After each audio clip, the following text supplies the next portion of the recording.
Hello, patrons! I've got a very special guest with me, Mr. Patrick Fitzsimons. Greetings, patrons. How are we all doing? I'm going to point this towards you. We didn't test out. Oh, it's quite a good. It's quite nice lighting, actually, isn't it? Yeah, we look quite photogenic. I'm in my Patrick Fitzsimons glasses disguise as well.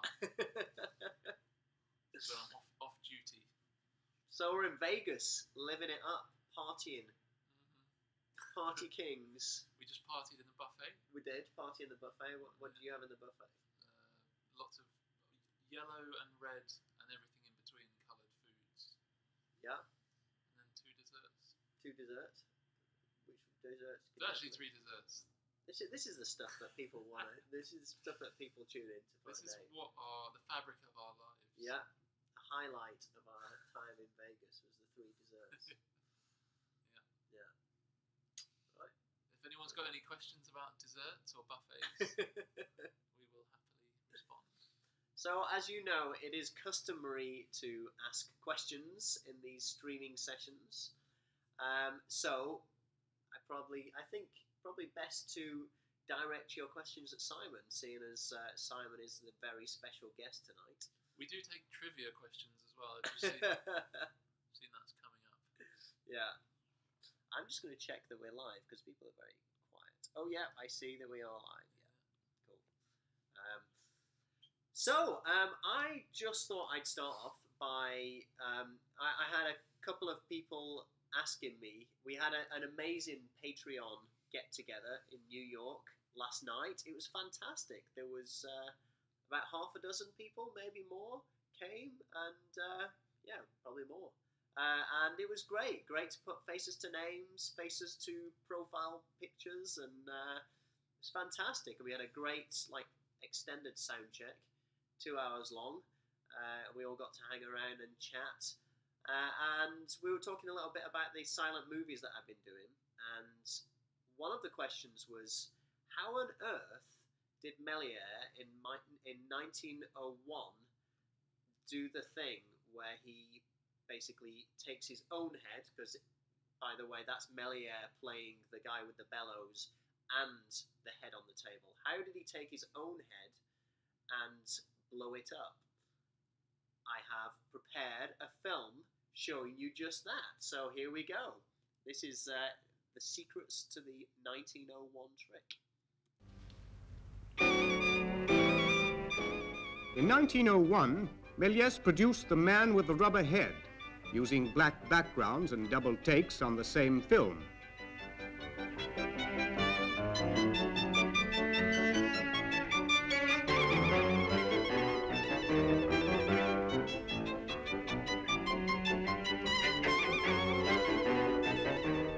In the first take, Méliès moves forward on the dolly. His head, seen against the black background, seems to get bigger.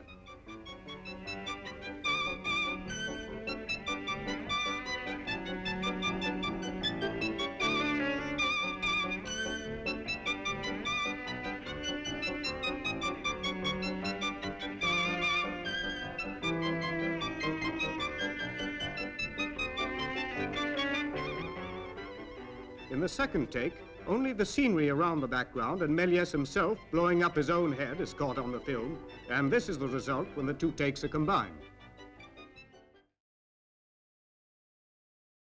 Are we having some technical issues? I can hear the film movie fine, but your voices are very quiet. Maybe we need to move closer then, Simon. We're just using the built-in webcam on here. Is that better? Yeah, can you hear me? Hello? Testing. There is a slight delay, so we will get an answer to this. Maybe we just need to speak up. Yeah, maybe. And, I thought we could actually recreate the inflating head while we wait for... Oh, good. Hey, Jerry, fantastic. I'm glad that it's working better. I don't know how to increase the volume of this, to be honest. Let me just try... volume 100. Alright, I'm going to turn the volume up to 110%. Wow. 120%. Is that any better? Is the volume any better now? Hopefully that's helping a little bit. Okay. Okay. Well, hopefully that will help. Okay. So let's still speak up. Yep.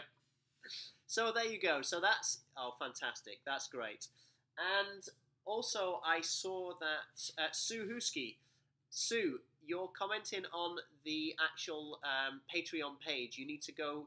You need to basically click here on the screen, or click the window that you're watching, and the name of the video will appear there. You click there, and then you'll see the live chat where everyone is.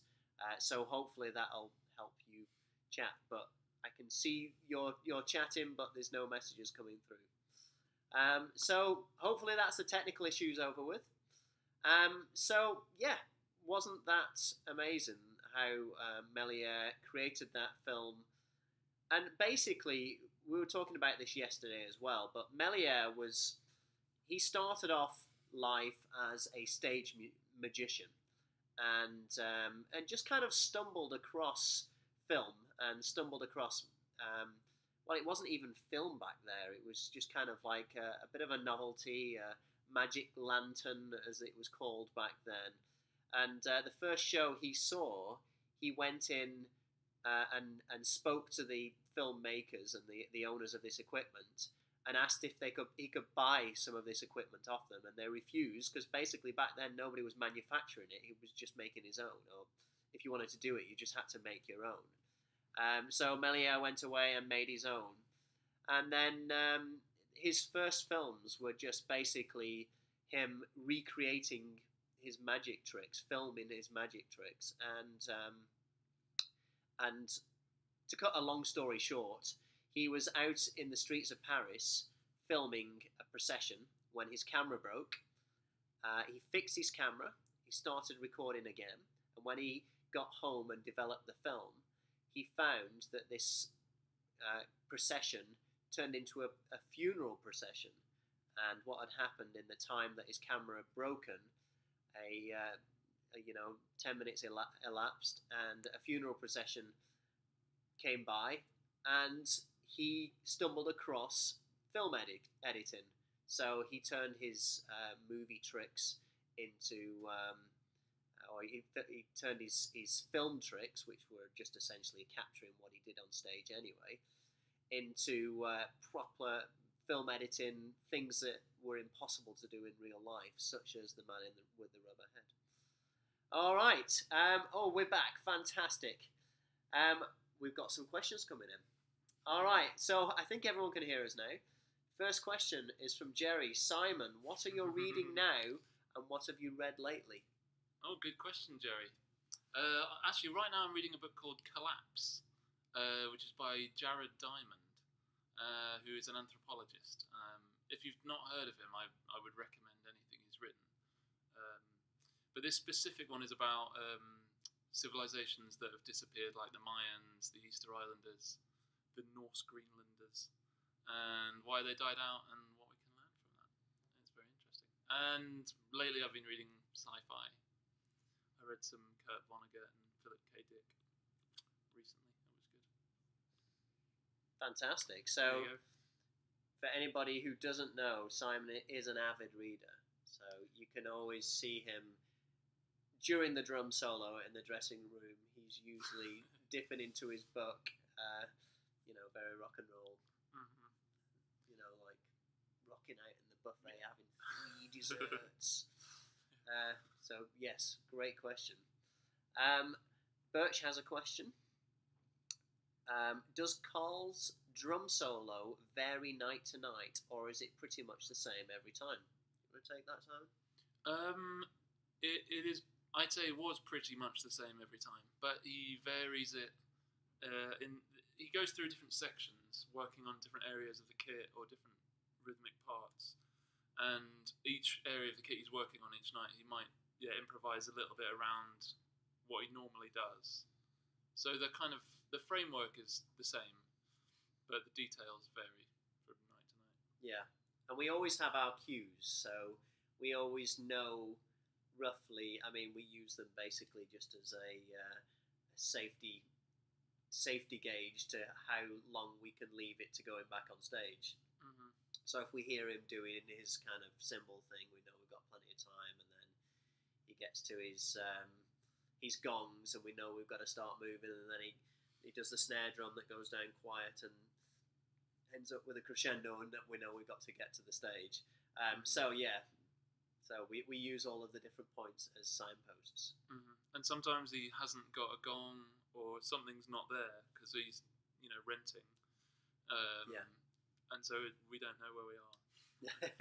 Or if it's like a festival set where he's got to cut down his drum solo, then we usually get the shout, "Don't leave the stage!" I remember him saying that he did a tour with, it was, who's the Steve Vai bass player? Oh, it was Brido, wasn't it? It was Brido and guitar. the bass player with dreadlocks. What's he called? Oh, and TM Stevens. Yeah, that's right. Yeah, it was. They called it BTP or something like that. BPT. I don't know. TM. Yeah. They called it the three initials. Anyway, there was an incident there when where the guitarist is quite a well-known Italian guitarist called Brido, went off stage and lit up during Carl's drum solo and lit up a cigarette, and didn't bother coming back on for the end of the show, for the end of Fanfare, and Carl was not pleased, to say the least. Jerry was asking about your reading. Yeah, it was Slapstick by Kurt Vonnegut, and forget the Philip K. Dick. I've forgotten the name. It was that good. So what's our indication to come back on stage? Our final indication is when he starts doing the quiet snare drum. The snare drum goes really quiet, and then he builds it into a crescendo, and then he starts, going crazy all over the drums. And when he starts, I come on slightly after you, don't I? Just because I've no other reason than, I'm a bit braver, a bit bolder. No, other than he plays later than me. I think, I don't know if you saw that game where we were playing drum solo, the video where we were playing drum solo chicken, but yeah, it is kind of a pretend game which I win every night. It's a rigged contest that he came up with. I have to start about 8 bars later than Simon, but technicality. When Carl's starts kind of a crescendo and at this drum roll, and he starts doing, I don't know what you call them, kind of like, maybe a sforzando. Ooh, we'll go with that. I like it. I couldn't say it again, but I like it. One of those, what he just said, and so that's my cue to come back on. And then when he says 1, 2, 1, 2, 3, 4, then that's my cue. Yeah, and then I count 4 bars after that, or is it 8 bars? It's a number of bars. Yeah, definitely a number of bars that's divisible by 4. So yeah, those are our cues. There's a lot of watching going on, isn't there? When a lot of nods, a lot of watching of Carl's sticks to see when hits take place, and so it does vary from night to night sometimes. Last night he contributed to Simon's solo. Was that a question? No. Just saying that he did. He started playing in Maple Leaf Rag, hasn't he? Yeah, contributed is a... you can interpret that in many ways, really. No, he joins in with me on Maple Leaf Rag and the end of From the Beginning. Ron, I don't know if you're commenting on... here we go. I'm seeing you comment on the actual post. We've got to... if you can click the name of this video that's actually right underneath my finger, it should take you to the YouTube page where you can comment in the live stream. So, but I can see this comment here. Ron is asking, how does all your stuff travel so quickly on tour, or is it rented? Hope you have riders. We definitely do. Let's talk about the rider first because that's the most interesting bit, I think. Yeah. Me and Simon ask for local beers. So we try to get a sample of whatever beer is local. So last night was Brooklyn Lager, wasn't it? Mm-hmm. Yeah. Who knows what we'll get in Vegas? Do they make beer in Vegas? I'm sure they do. They must do. Yeah. They must do. We'll find out. And how does our gear get transported so quickly? Well, on this tour, because obviously we played New York last night, we're playing Vegas tomorrow. The answer is rented gear. So Carl's using a rented drum kit.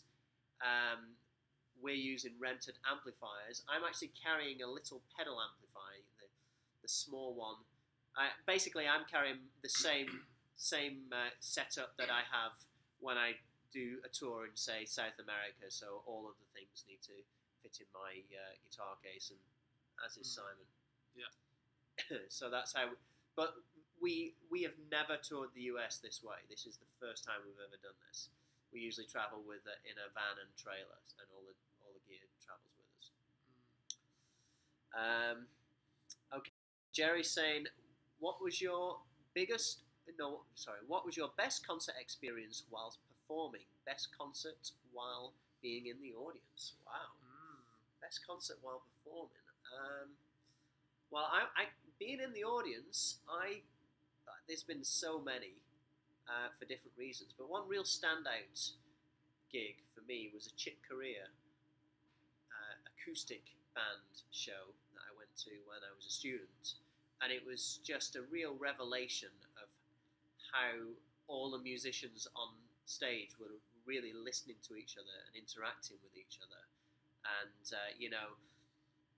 if say the bass player, who was Avishai Cohen, played in his solo, played something, then you could hear Chick Corea like comping for him behind him, accompanying him behind him, would echo that in his accompaniment, and it was like whatever somebody was playing, they were just listening to everything else going on, and it was like this big group improvisation all the time. Even when anybody was improvising, everybody was kind of joining in and getting in on the improvisation game. It was really, I'd never seen anything like that, so that was quite amazing.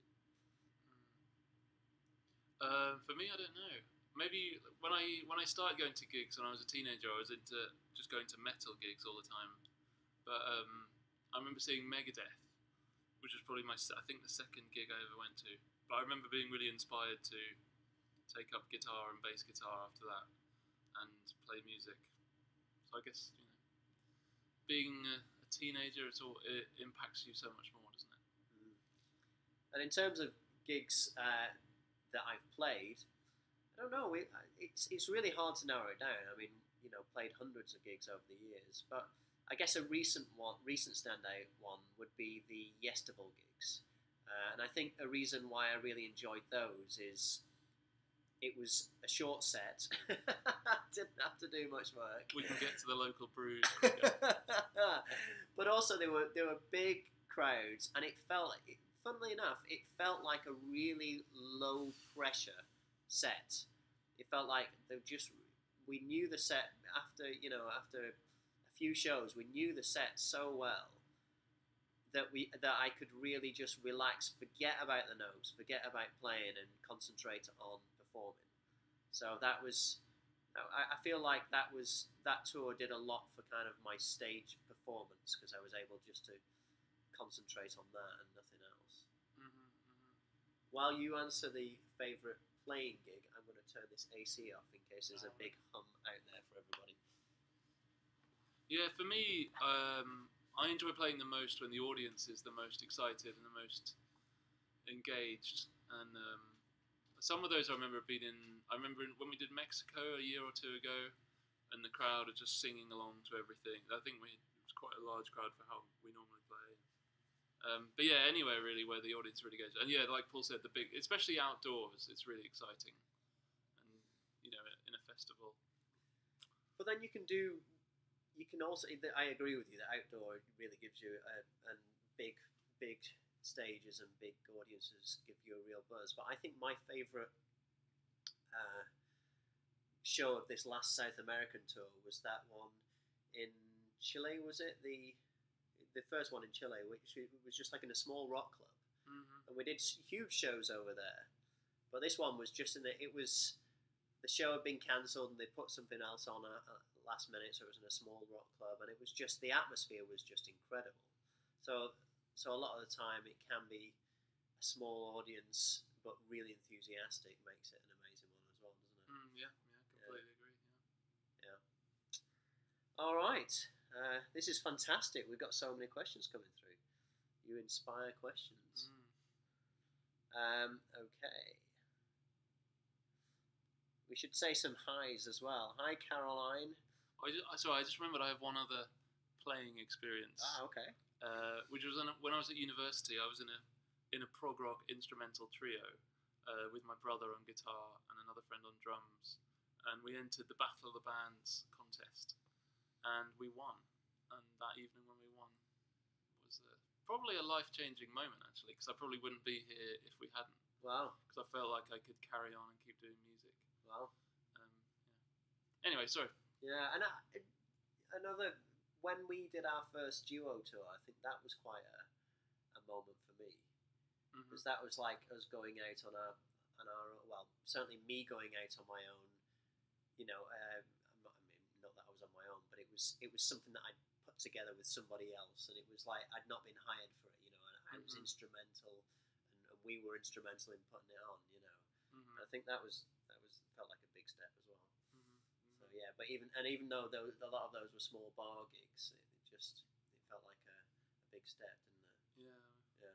We're like fledgling birds. Exactly. Flying off on our own. Someone.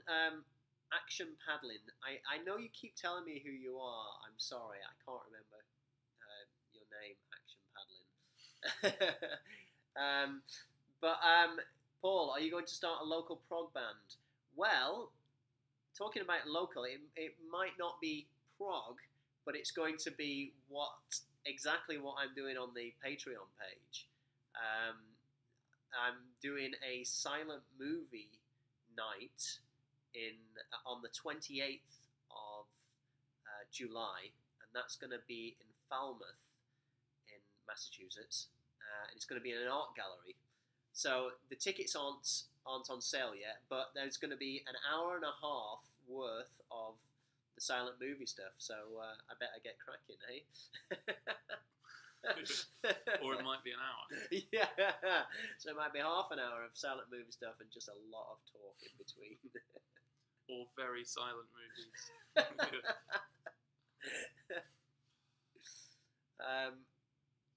All right. Somebody asked, I can't remember who it was who asked this, but somebody asked, they said that their daughter was going on their first tour and wanted to know about our first touring experience. So my first touring experience was with Carl. It was a long time ago when I was a wee whippersnapper. I still am a wee whippersnapper, but I'm an older one. And it was in Italy, and it was such a huge learning experience because I'd played lots of gigs before. I used to play in wedding bands. I used to play, that sort of stuff. Music for people to dance to and stuff like that. Party bands. But I'd never played such technical music where an audience was, had bought tickets and was coming to see and pay for an experience.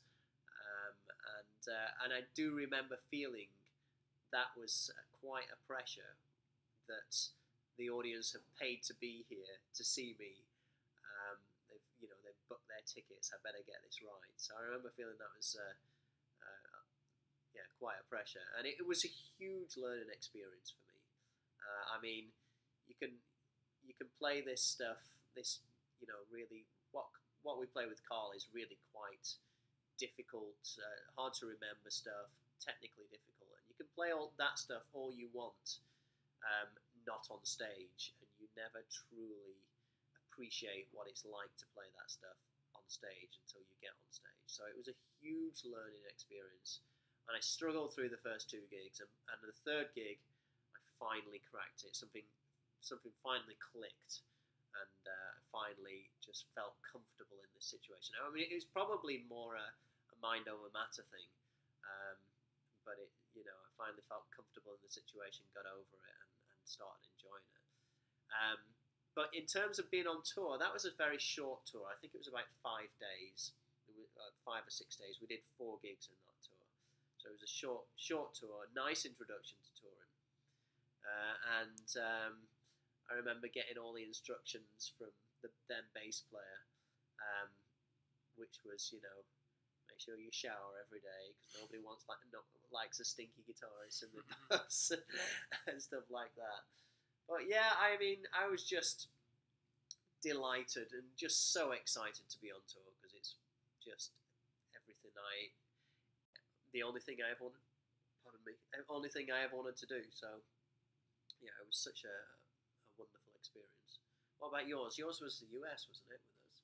Yeah, my first tour was with Carl, and it was 2010, and so it was a bit different to Paul. It was a 6-week tour, mostly of the US and then South America for about 3 dates at the end. And I'd never even been away from home, I don't think, for more than 2 weeks or even a week. Right. So just being abroad for that length of time was like a totally new thing for me. And just like packing, knowing how many clothes to pack and what you're going to need was just a new thing. Yeah. But in terms of doing the gig, I found it incredibly stressful, definitely for the first week, maybe a couple of weeks. Just because it's so, like Paul said, it's so different playing live and getting through and in front of an audience who's really scrutinising you.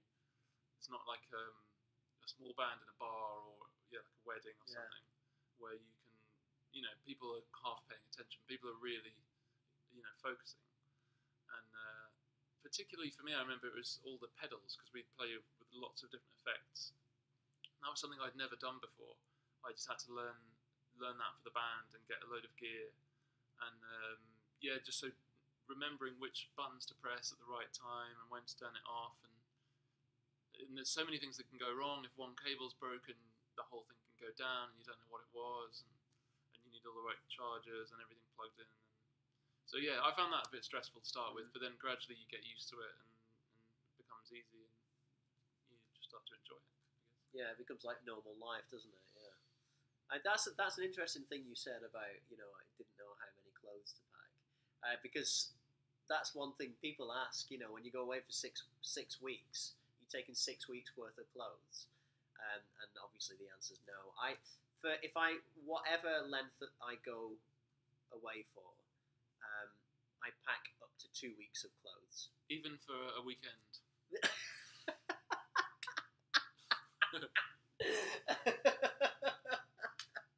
That's why I said up to.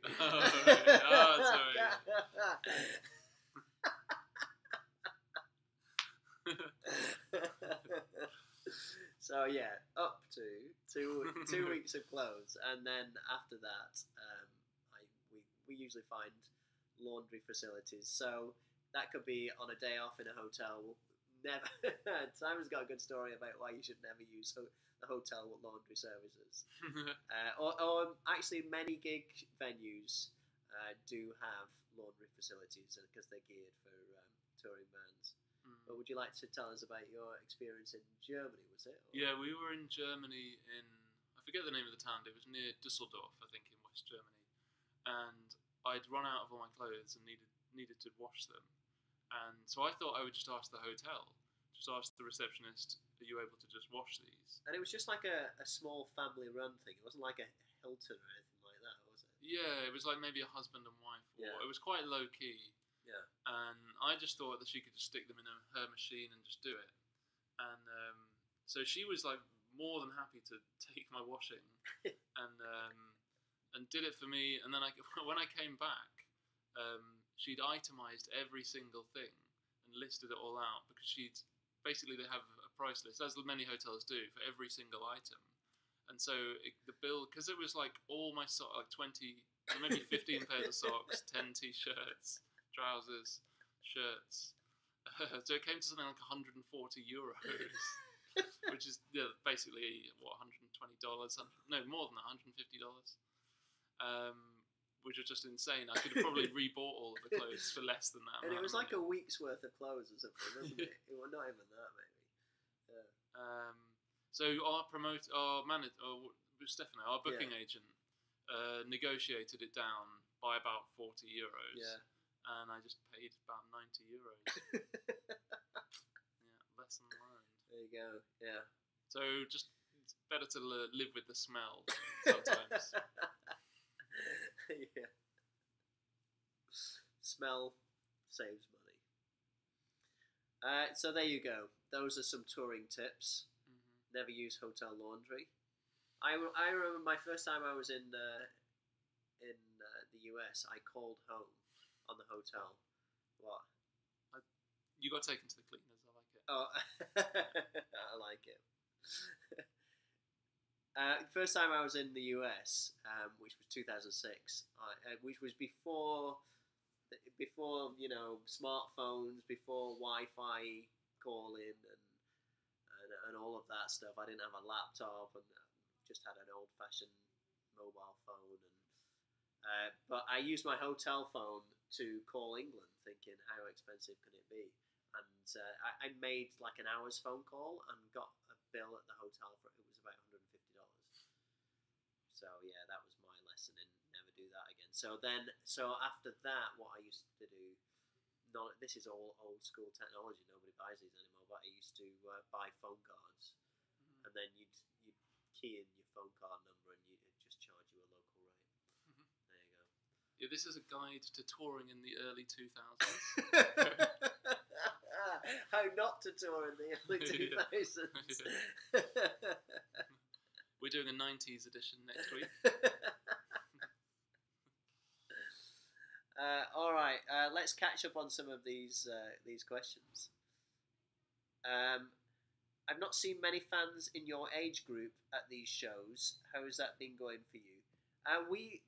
South America, Italy, there are lots of young fans. It really varies on the places we play, but yeah. In the US, it's more people who were, teenagers at the time of ELP. So yeah, but it's going great for us. I think young people do listen to prog, but it's the newer bands, I guess. And now it's like Periphery and Tesseract and all these sort of prog sort of. That you just said random syllables. Then I had no idea what any of that means.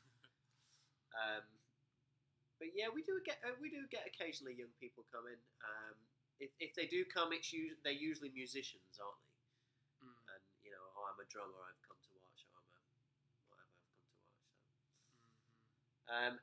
Jerry asks, any plans for you two to do a silent movie together? Well, we did. We did half an hour, a third of a silent movie. We did the Nosferatu silent movie 2 years ago now. It will be. We did that for a tour. We just did the first 30 minutes of it. So we keep threatening to resurrect that, don't we? But we are talking about doing another tour, whether it be duo or trio, and do that to all silent movies. So watch this space. In fact, the silent movie I'm going to be sending out to you guys next, probably tomorrow, will be a trio arrangement. So it will have drums, bass, and guitar. Yeah. Or if you meant, are we creating a silent movie? If you just hit your mute button, then you can access that right now. We can create a silent movie for you right now.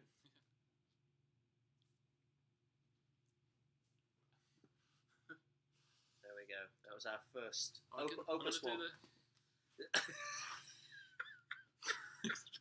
That's my tribute to George. I need to get the bellows.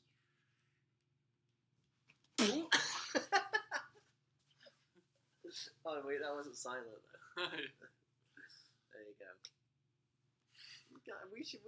to avoid any risk of copyright, we should just do that. Yeah. We could knock it out in 5 minutes. There we go. Thanks for that suggestion.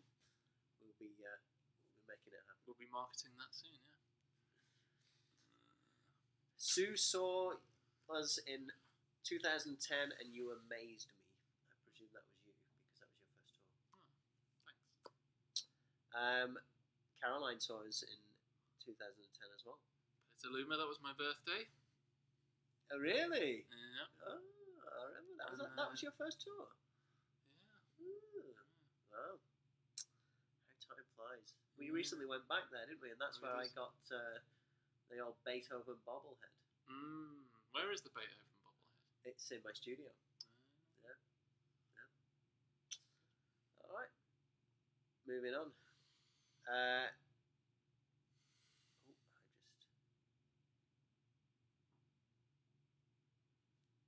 This is a bit of dead air. Say something funny. Velcro, what a rip-off. Say something else. I was actually going to tell you another brief tip for touring. Raid the buffet. Be shameless in the buffet at breakfast, and you can eat it all day. That's what I do. That is a very good tip, actually. Yeah. I mean, you should all be doing that on your holidays anyway. But also, that's not only a good tip for saving money. In Europe, I find that we don't stop for lunch, and if you, for whatever reason, if people don't want to eat, you don't stop. So it is good to make a little packed lunch for yourself at breakfast, and you don't get hungry. Because touring, it can be hard to get something to eat sometimes, can't it? We've been on a few tours where we've just not had lunch. It's been like breakfast, and then we get to the venue at 2, and then there's no food there, there's nothing around, and we've instantly got a sound check. So you don't have anything between breakfast and like 6. So that does happen sometimes. So yeah, grabbing food can be a bit of a hunter-gatherer operation. How do you decide which shirts to wear each show? Well, I used to wear a variety of t-shirts, and now I've grown up a bit, and I just have one shirt that's got stars on it, so I just put that on for every show. Oh, that's easy. Yeah. You don't have a wardrobe full of about 7 of them. Starry shirts, no. I only wear it for the show and never wear it any other time, so I don't inflict the stage shirt on anyone else. Oh, interesting. What about you? How do you? I've got 2 and I alternate. Sometimes I bring 3 and I alternate. Well, there you go.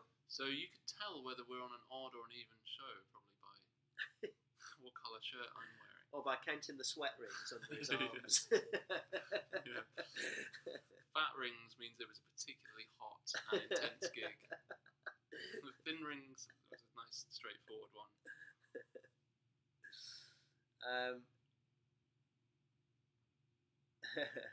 Hockey Tube, Ken and Annette say hello. Hi, Ken and Annette. Oh, it's In a jam. Yes. In a casino as well. It's Rolf. Rolf. I just forgot your name for some reason. Sorry. Oh. It's in a jam. Yeah. It's Rolf. Rolf I thought Hockey Tube was Ken and Annette, but Hockey Tube's Rolf. And Ken and Annette on are behalf the of 2/3 of right In a Jam. Great. Hello. Yeah, I think we're going to stay away from the gambling tables tonight. Yeah, for the large part. Yeah, for the most. Well, do you know what? I've already won in Vegas because last night at my gig, the gig last night, I can't play with my watch, and I've got an Apple Watch, which was a lovely gift, and I put it down in the dressing room, and there was loads of clutter everywhere, and I forgot to put it back on at the end of the night. I was in a bit of a rush at the end of the night, and forgot to put it back on.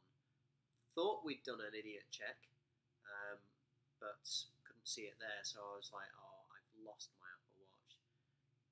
We were contacting the production manager, the stage manager there, and as we got off the plane in Las Vegas today, I got a message, or rather, Bruce got a message to say that my Apple Watch had been found. So I felt like I'd come to Las Vegas and won an Apple Watch. So I was delighted by that. So there you go. That's my lucky streak right there. I think I should quit while I'm ahead. No, I think you should Double take down. advantage. Yeah. Should I bet my Apple Watch? Stick it on the table. Yeah. Put it on black. Yeah. All right.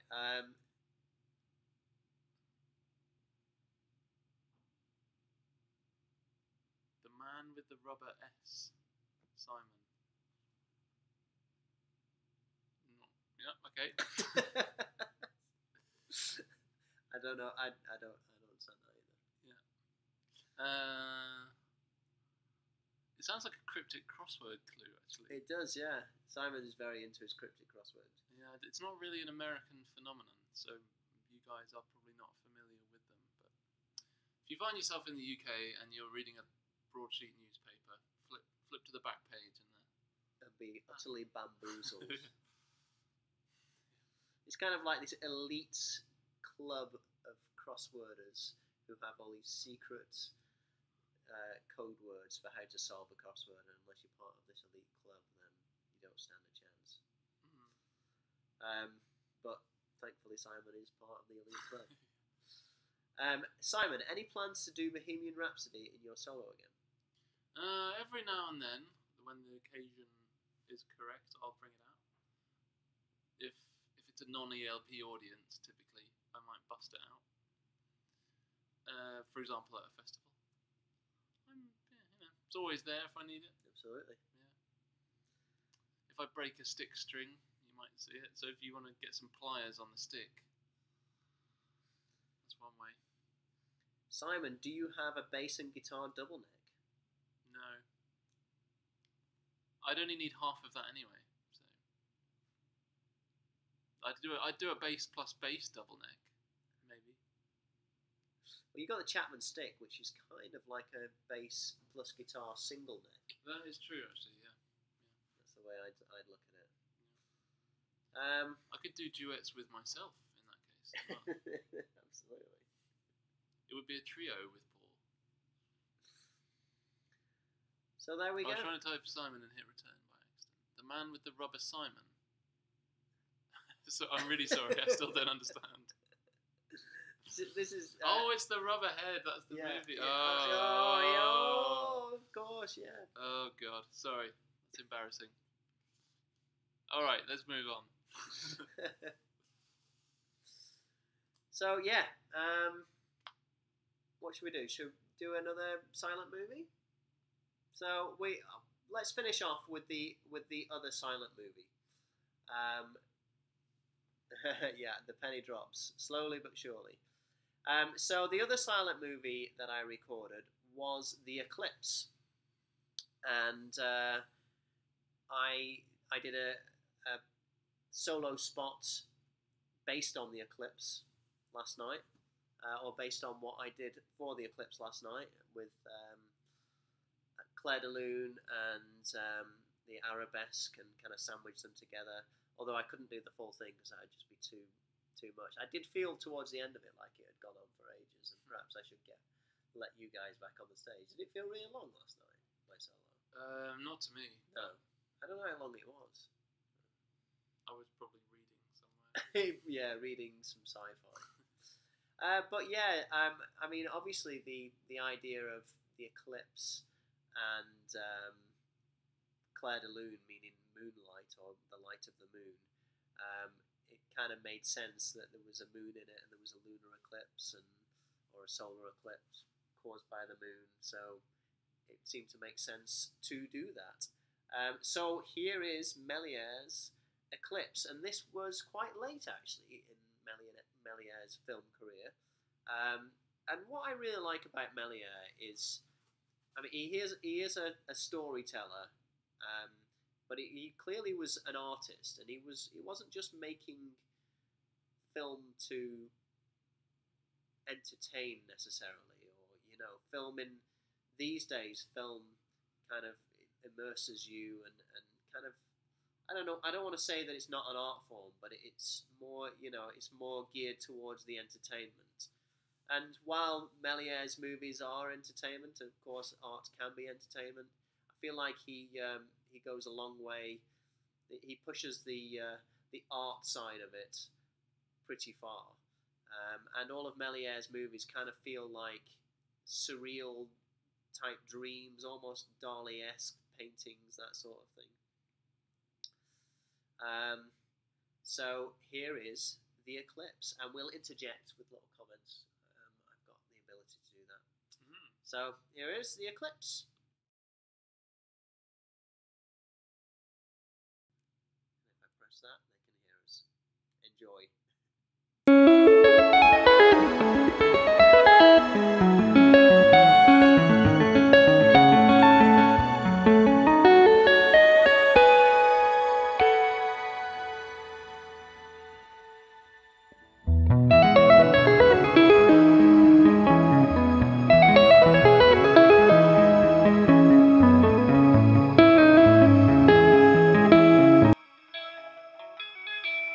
So I just wanted to say about the sound that I'm using at the moment. It sounds like there's strings behind me if you listen to it on my guitar.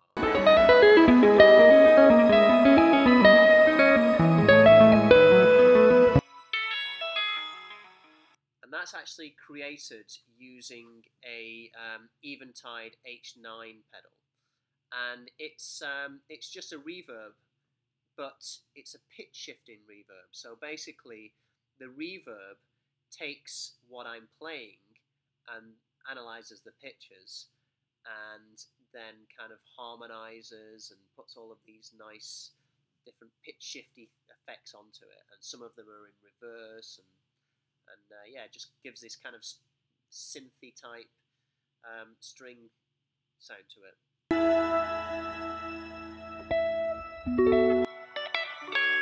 So here I tried to tie in this tomfoolery.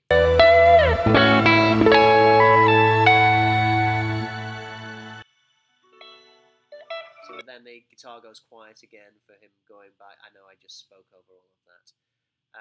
So, in these situations where the actual music didn't necessarily fit the exact action, I tried to make the dynamics of the music fit. So, very quiet as he's writing on the blackboard, and then when they pin the spaceman to his back, loud as if they're joking around, and then playing the same line quietly when he goes back to painting on the blackboard.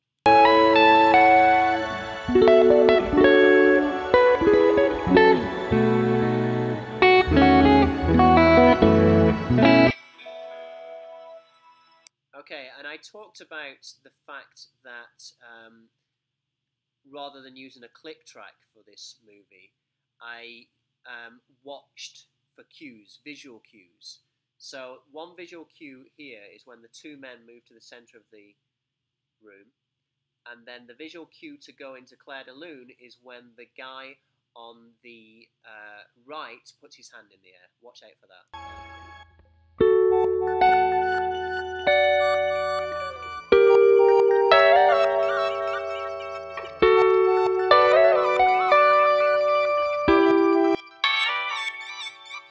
At this point, this is obviously Clair de Lune now. I've switched effects, and I did all this in real time, so all the effects you're hearing were recorded as I was doing it. Again, there's different points and different kind of facial expressions that indicate different chords for me, so I can keep in time.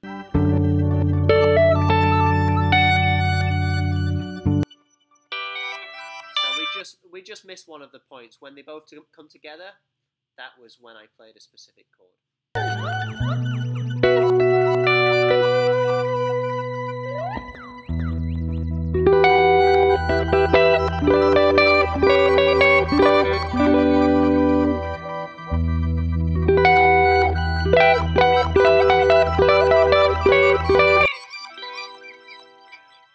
you're just asking me to turn my guitar down, I can do that if it's distorting.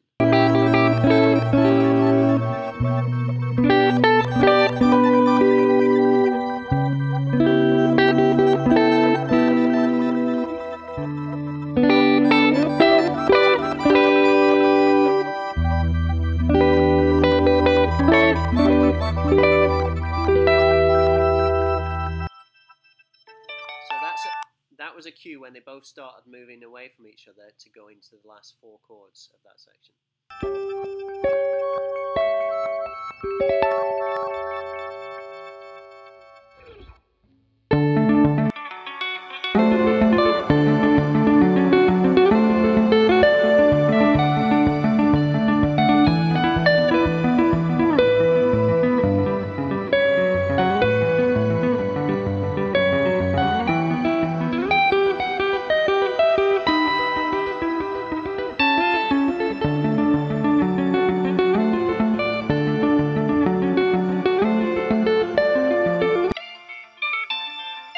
Okay, hopefully that sound should be balanced more now.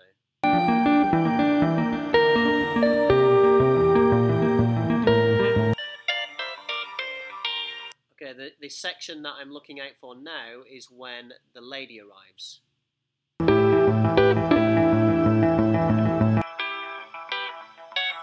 In a minute, not these 2 ladies, the final lady. There she is, and I go into the new section.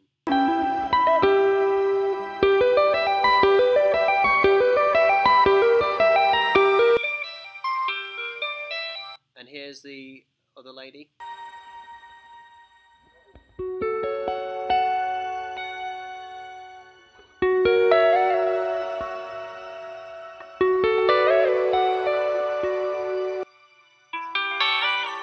Another cue is when the moon starts swinging. And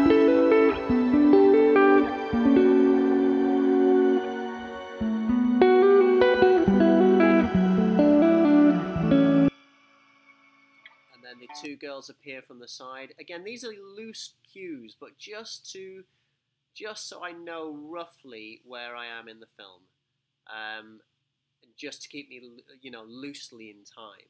And then I use more precise cues to, like, for example, the hand in the air just before it goes into Clair de Lune. So now you're going to get, like, people falling from the sky. I go into this section.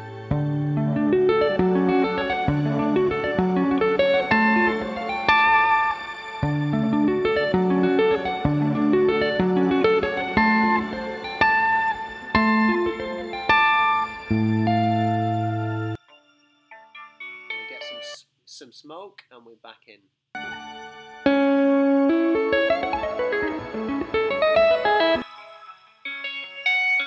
And of course, we've got the all-important fall scene.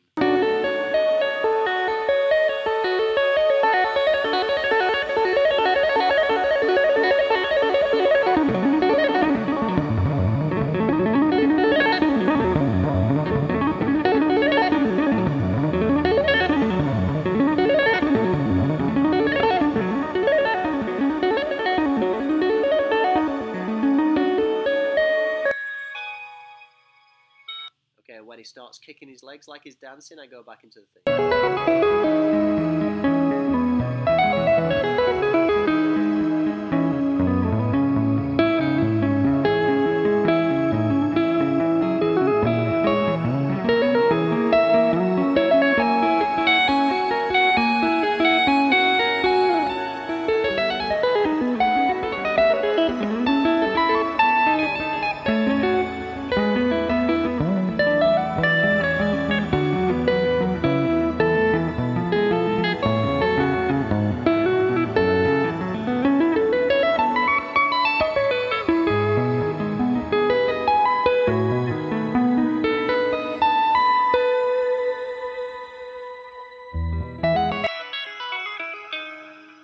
Right at the end, I'm looking for the guy on the right wrapping the Meliere in a blanket, and that's my cue to end.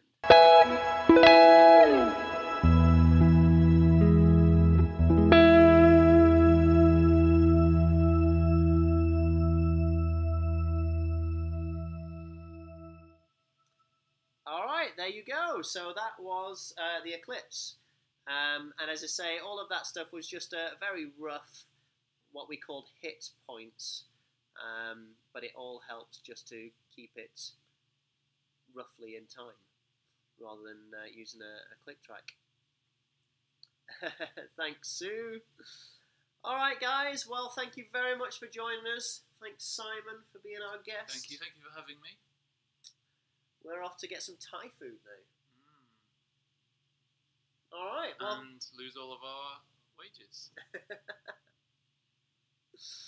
all right. Thanks, guys. See you next week. I'll be around next Thursday? Yeah, I will be around next Thursday. See you next Thursday.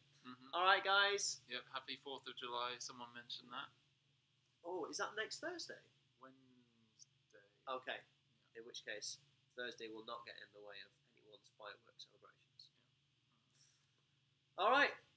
Thanks, guys. Bye. See you soon. Bye.